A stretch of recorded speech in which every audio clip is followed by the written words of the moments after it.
Hey everyone, and welcome back to my channel.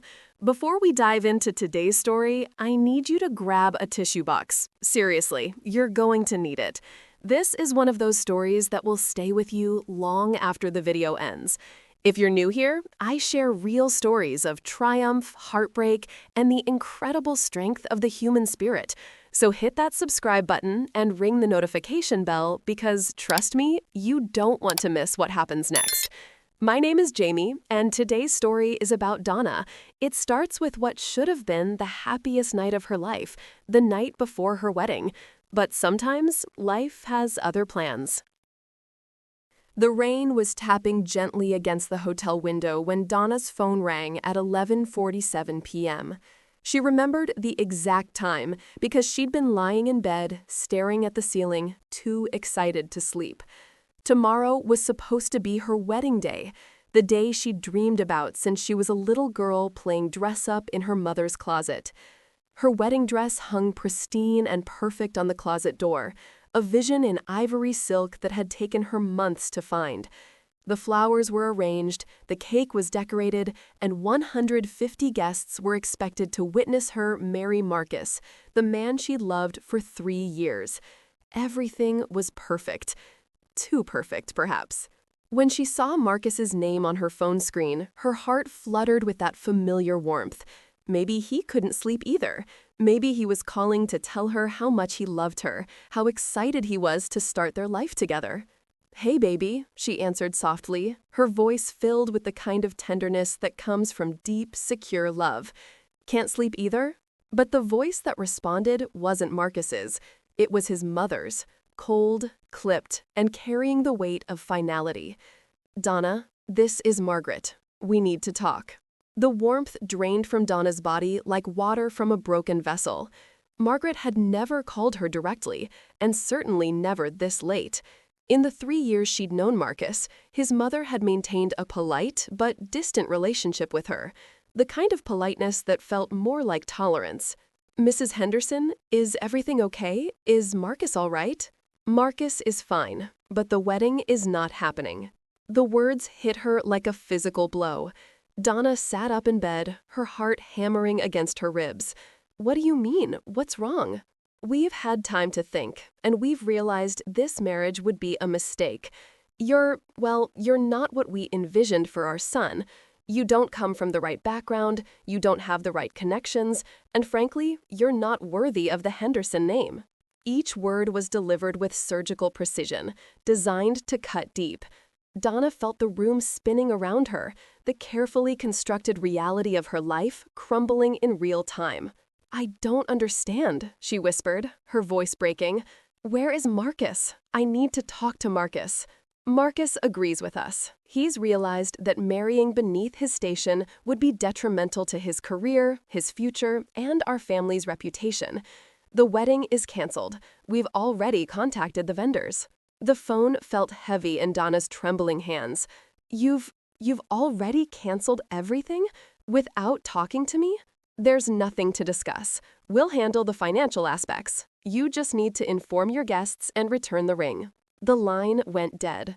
Donna stared at the phone in disbelief, waiting for it to ring again, waiting for Marcus to call and tell her this was all some horrible mistake. But the silence stretched on, broken only by the rain that had grown heavier against the window, as if the sky itself was weeping for her. She called Marcus immediately. It went straight to voicemail. She called again and again. Each unanswered ring felt like another nail in the coffin of her dreams. Finally, at 2 a.m., a text message arrived. "I'm sorry, Donna. My family is right. We're too different. This is for the best. Please don't contact me again." That's when the dam broke. Donna collapsed onto her hotel room floor, still in her pajamas, and sobbed until she had no tears left. The wedding dress seemed to mock her from its perch, a ghost of dreams that would never be realized. Dawn broke gray and merciless. Donna hadn't slept. She'd spent the night on the bathroom floor, alternating between crying and dry heaving from the shock. Her eyes were swollen, her face blotchy, and her heart felt like it had been put through a shredder. But the cruelest part was yet to come. She had to face everyone. Her phone had been buzzing all morning with excited messages from friends and family. "Can't wait to see you walk down the aisle. Today's the big day. So happy for you." Each notification felt like a tiny dagger. Her maid of honor, Sarah, arrived at 8 a.m. with coffee and croissants, her face glowing with excitement that quickly turned to horror when she saw Donna's state. "Oh my God, Donna, what happened? Are you sick?" Through broken sobs, Donna managed to tell her the story. Sarah's face went through a series of emotions: confusion, disbelief, and finally, pure rage. "They canceled your wedding without telling you? Who does that? And Marcus just went along with it?" "Apparently, I'm not worthy," Donna said, the words tasting bitter in her mouth. "Not good enough for the Henderson family name." Sarah held her as she cried, but there was no time for proper grief. They had 150 people to contact, vendors to notify, and a venue to cancel. The most humiliating day of Donna's life was just beginning. The phone calls were torture. Each conversation started with excitement and ended with shocked silence. Her grandmother cried. Her father's voice shook with barely contained fury. Her college friends were speechless. Some people hung up, thinking it was a cruel joke. "Honey, are you sure?" her mother asked when Donna called her. "Maybe there's been a misunderstanding." "Mom, they called me unworthy. They said I wasn't good enough for their family. There's no misunderstanding." The venue coordinator was professional but clearly uncomfortable. "I'm so sorry, Miss Chen. We've never had a same-day cancellation like this.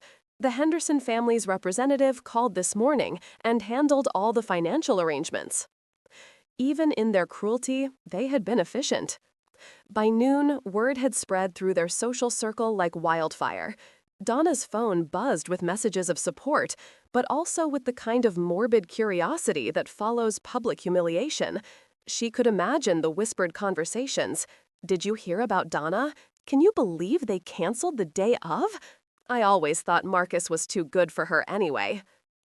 The worst part was the dress. It hung there, perfect and untouched, a $3,000 reminder of dreams that had been shattered by a single phone call. Donna couldn't bear to look at it, but she couldn't bear to put it away either. Her father arrived that afternoon, his face dark with anger. "I should have seen this coming," he said, pacing the hotel room. "That family always looked down on us. I should have protected you from this." "Dad, you couldn't have known." A man who truly loves you doesn't let his family dictate his life. Marcus is a coward, and you're better off without him. But Donna didn't feel better off. She felt destroyed, humiliated, and utterly lost. The life she had planned, the future she had envisioned, had evaporated overnight. She was 28 years old, and she felt like her life was over. That evening, alone in her apartment, she couldn't bear to stay in the hotel room another night. Donna sat surrounded by wedding gifts that would need to be returned, looking at the engagement ring that felt like it weighed 1,000 pounds on her finger. She had two choices: let this destroy her, or find a way to rebuild. At that moment, destruction felt easier. The weeks that followed were the darkest of Donna's life. She took time off work, claiming she was sick, which wasn't entirely untrue. Heartbreak, she discovered, was a physical ailment. Her chest ached constantly, food tasted like cardboard, and sleep came in fitful, nightmare-filled bursts. She avoided social media, but well-meaning friends kept her updated on Marcus's life. He was back to his normal routine within days, posting photos of business dinners and golf games as if nothing had happened, as if 3 years of their relationship, all their plans and promises, had meant nothing at all. The worst part was the shame. Donna had always been proud of her background. Her parents had immigrated from Taiwan with nothing and built a successful small business. She had worked her way through college, earned her degree in fashion design, and landed a good job at a mid-tier fashion house. She wasn't wealthy, but she was accomplished and independent. But Marcus's family had made her feel small, inadequate, unworthy, and the fact that Marcus had agreed with them cut deeper than any other betrayal. "You need to get out of this apartment," Sarah said one afternoon, finding Donna still in pajamas at 3 p.m. "This isn't healthy." "I can't face people yet," Donna replied, not looking up from the couch where she'd been camped for days. "Everyone knows. Everyone's talking about it." "So what? Let them talk. You did nothing wrong." But Donna felt like she had done something wrong, even though she couldn't name what it was. Maybe she hadn't been pretty enough, successful enough, sophisticated enough. Maybe she really wasn't worthy of love. It was her mother who finally broke through her despair. Mrs. Chen arrived unannounced one morning with groceries and a no-nonsense attitude. "Enough," she said, pulling open the curtains and letting sunlight flood the apartment. "You think you're the first woman to have her heart broken? You think you're the first to be rejected by people who think they're better than you?" "Mom, please, I can't." "When your father and I came to this country, people told us we didn't belong. They said we weren't good enough, that we should go back where we came from. You know what we did?" Donna looked at her mother through swollen eyes. "We proved them wrong. We worked harder, we built something beautiful, and we raised a daughter who is smart, talented, and strong. Don't you dare let some spoiled rich boy and his awful family make you forget who you are." Her mother's words were like a slap that woke her up. Donna looked around her apartment, at the returned wedding gifts stacked in boxes, at the sketches and fabric samples from her design work scattered around, at the life she had built before Marcus came along. She had been someone before him. She could be someone after him. That night, for the first time in weeks, Donna picked up her sketchbook. Her hands shook as she drew, but the familiar motion of pencil on paper felt like coming home. She sketched dresses, not the pretty, conventional designs she created at work, but something different, something that spoke to pain and resilience. She drew a dress that looked like it had been torn apart and sewn back together with golden thread. She drew another that seemed to bloom from ashes. Each design told a story of breaking and rebuilding, of finding beauty in scars. As she drew, something shifted inside her.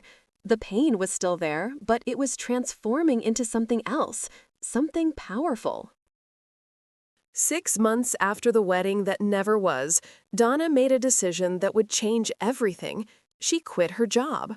Her boss, a kind woman named Elena who had mentored her for 2 years, was shocked.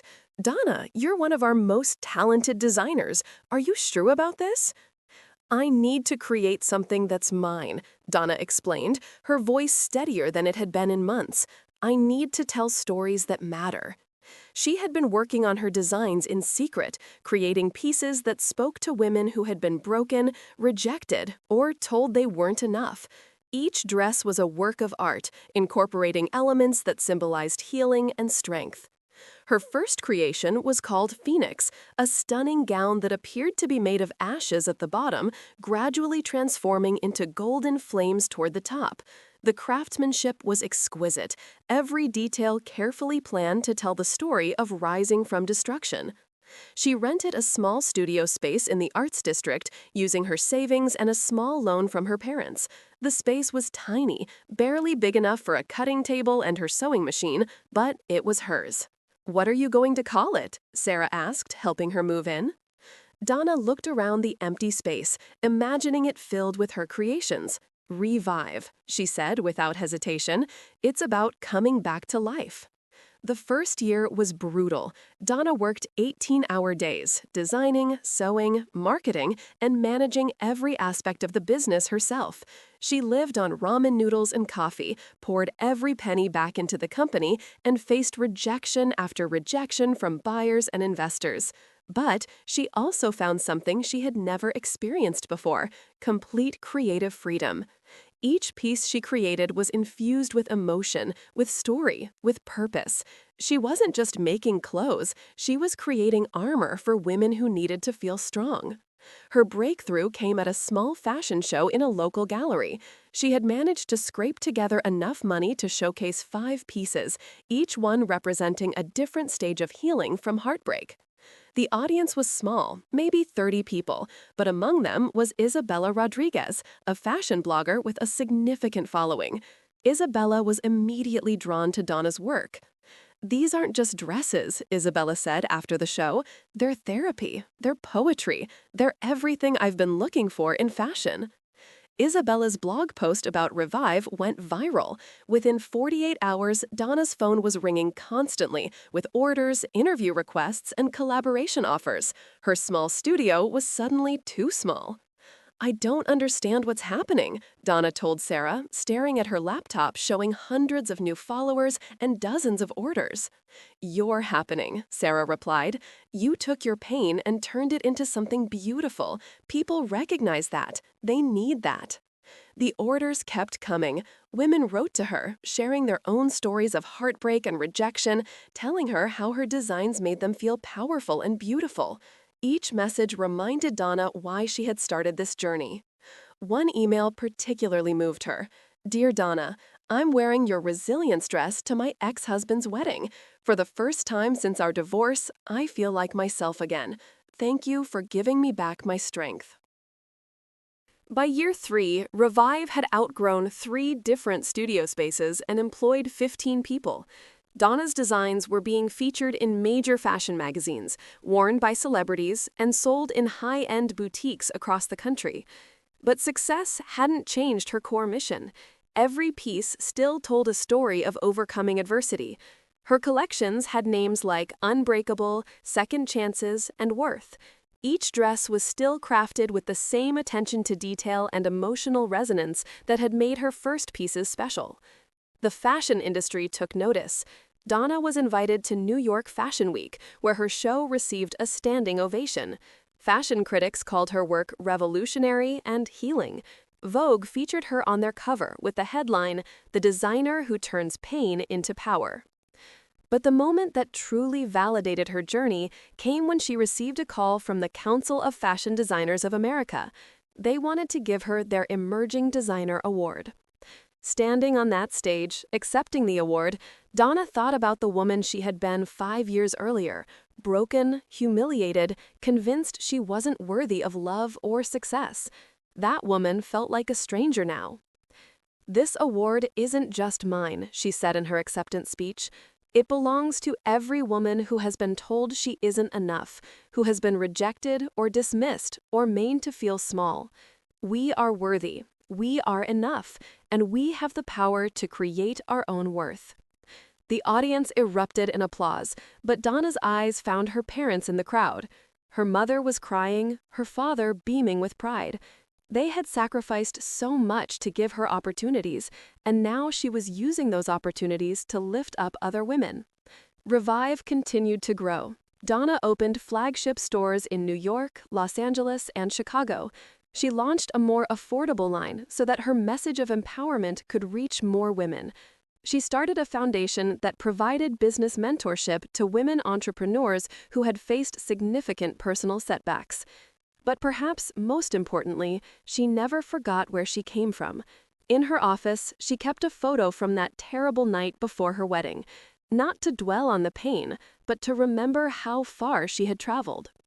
Marcus had tried to contact her several times over the years, first through mutual friends, then through social media, and finally through a handwritten letter that arrived at her office. She never responded. She had nothing to say to him, no anger left to express. He had become irrelevant to her story. The woman who had once thought her life was over had built an empire from the ashes of her broken dreams. The call came on a Tuesday morning in spring, 5 years and 3 months after the wedding that never was. Donna was in her New York office, reviewing designs for her upcoming Metamorphosis collection, when her assistant buzzed in. "There's a Margaret Henderson on line 1. She says it's personal." Donna's hand froze over her sketchbook. She hadn't heard that name spoken aloud in years, though she had occasionally seen mentions of the Henderson family in society pages. Marcus had married someone else. a senator's daughter with the right pedigree and connections.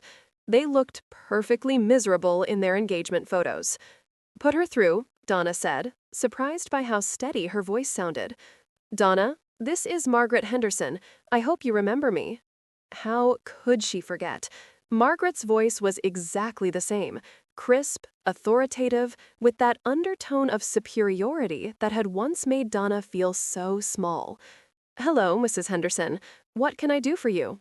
There was a pause, and when Margaret spoke again, her tone was different, less commanding, almost humble. "I'm calling because I need your help. My daughter Victoria is getting married in 6 months, and she's fallen in love with your designs. She specifically wants you to create her wedding dress."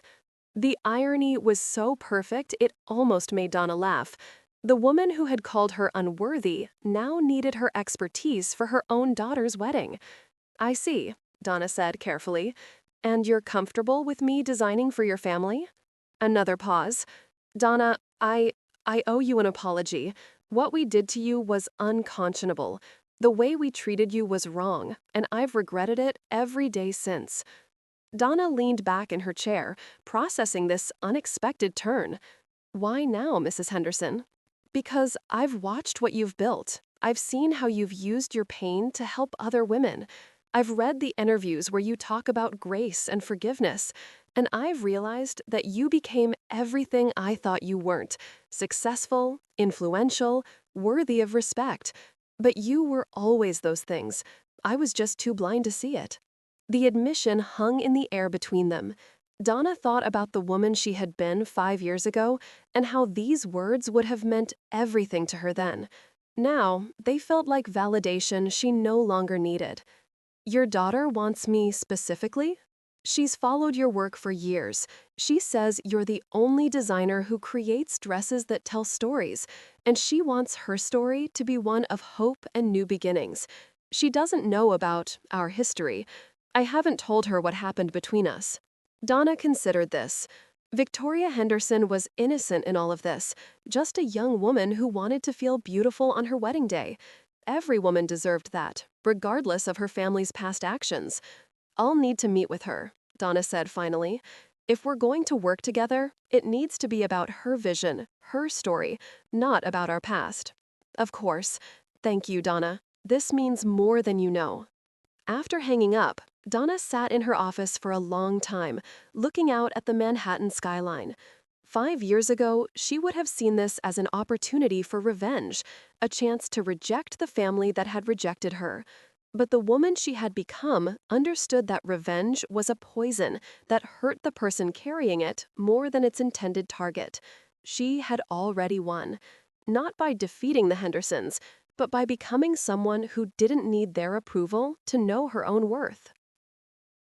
Victoria Henderson was nothing like her mother. At 24, she was warm, genuine, and refreshingly down to earth.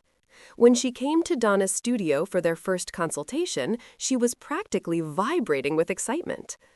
"I can't believe I'm actually here," Victoria said, looking around at the elegant showroom with wide eyes. "Your designs are they're like wearable poetry. I've dreamed of wearing one of your creations since I was in college."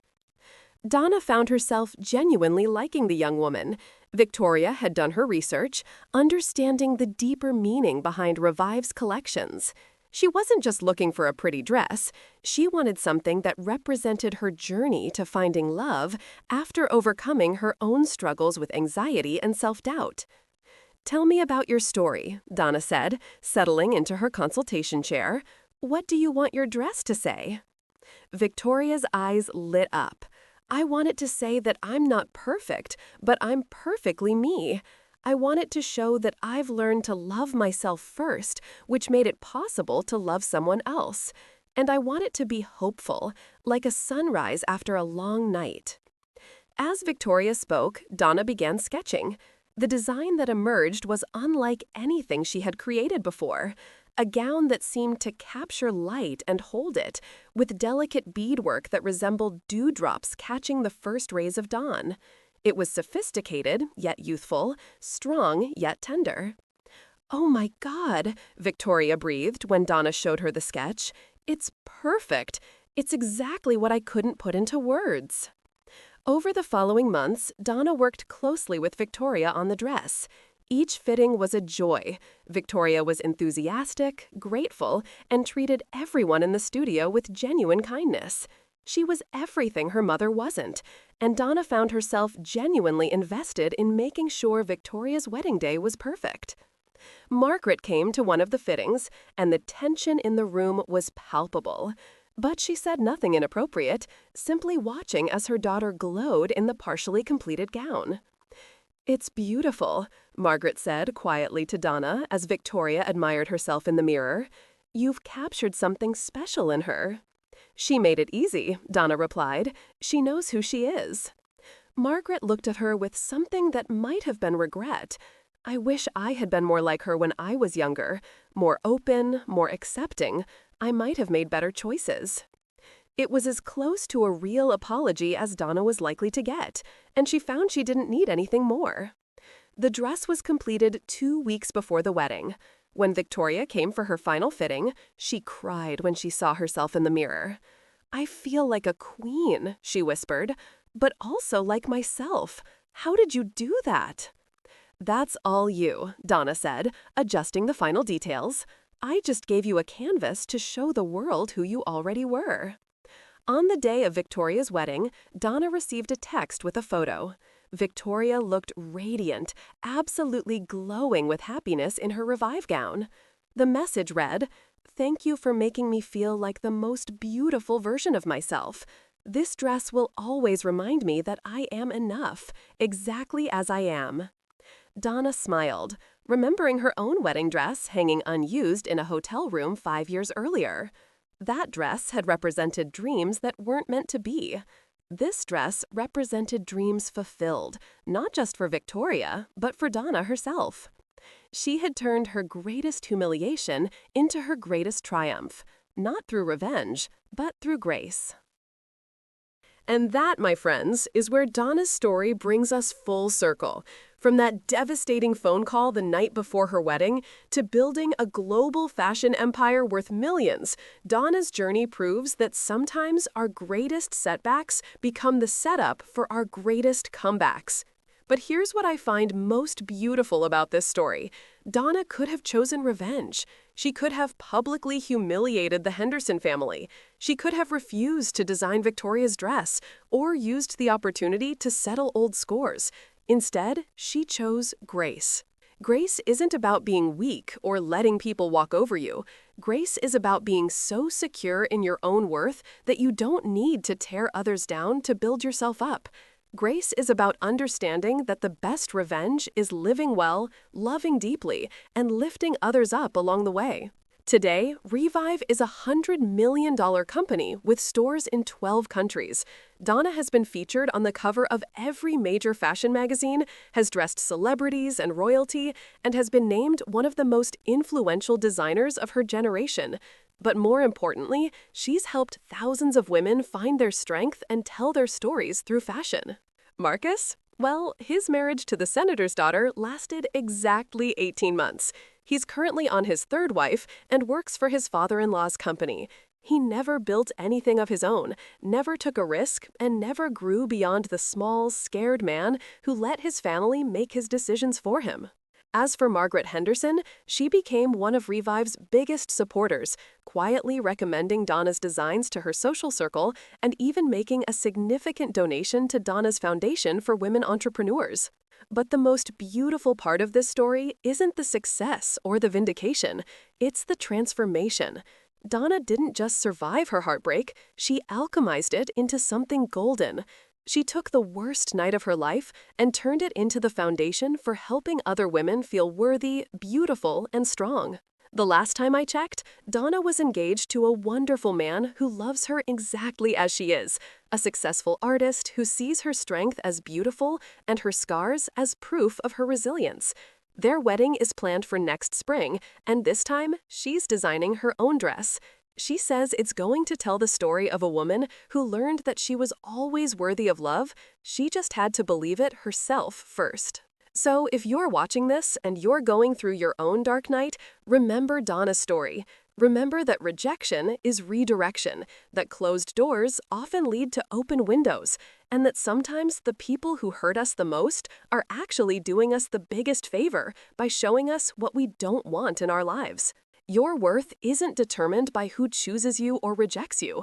Your worth is inherent, unchangeable, and yours to claim. And sometimes the most beautiful thing you can do is turn your pain into power and your scars into stars.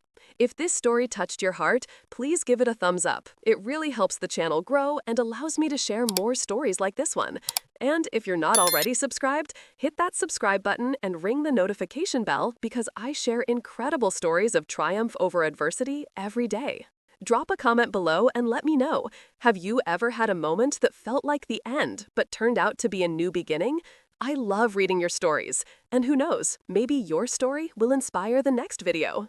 Until next time, remember, you are worthy, you are enough, and your story isn't over yet. Keep writing it with grace, courage, and hope. I'll see you in the next one.